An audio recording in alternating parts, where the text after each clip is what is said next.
Mon père, enfin, on a toujours eu un bateau, il nous amenait petits dans les calanques et on a toujours parlé en tout cas de la grotte Cosquer.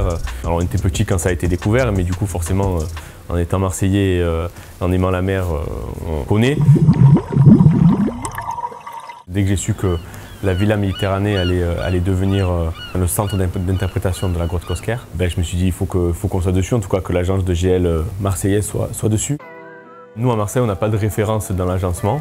GL Events, pour la majorité de nos clients, c'est l'événement, c'est de la tente, du mobilier, de la moquette, des stands. Mais dans le groupe, heureusement qu'on a l'agence de Poitiers, qui est spécialisée en scénographie, muséographie et qui a déjà travaillé pour le client final, qui est Kléber-Roussillon, sur le projet de la grotte Chauvet.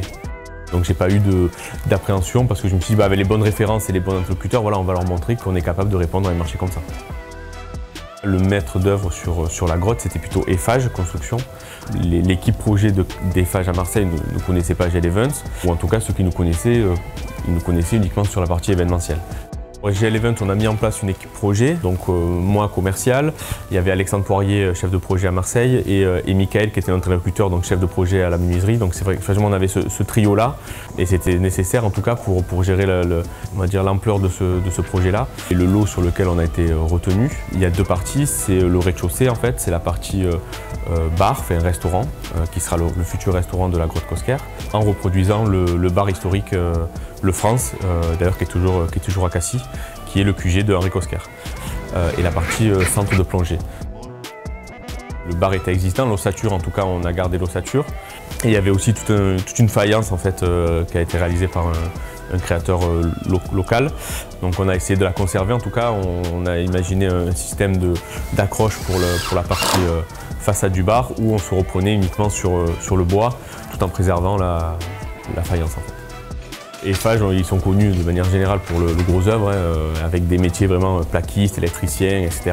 Et nous, quand on est arrivé là, on a commencé à assembler en tout cas le bar.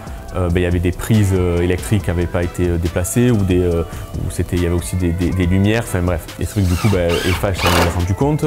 Ils nous ont dit, ok, mais alors par contre l'électricien il est parti, ça sera pour demain, tout ça. Et nous, ça nous bloquait dans notre avancement et dans notre planning. Donc un des gars qui était ici, il a pris son tournevis, il a démonté la prise, voilà. Donc, et du coup on a pu avancer. Donc c'est vrai que sur ce côté-là, ils ont été agréablement surpris du fait de, nous voilà, on touche à tout quoi. Donc c'est ça qui était intéressant. Ce projet est tombé dans une période assez compliquée en termes d'approvisionnement, de délai, de matières premières. Donc ça aussi, on a réussi à répondre à ces difficultés-là par notre réseau aussi, voilà, par la force du groupe GL, la partie table notamment, où les délais étaient très courts. Et là, c'est par le réseau marseillais effectivement qu'on a réussi à trouver les tables et être livrés en temps et en heure. Moi, ma fille a 4 ans. Et à l'école, ils étudient la préhistoire en fait. Et donc c'était rigolo parce qu'elle me demandait où ça en est, est-ce que tu vas voir la grotte, etc. Donc je reviendrai avec ma famille, en tout cas et avec ma fille, pour lui montrer ça et faire le vrai parcours visiteur en tout cas et lui dire voilà, ça c'est GL et c'est papa qui a fait ça quoi.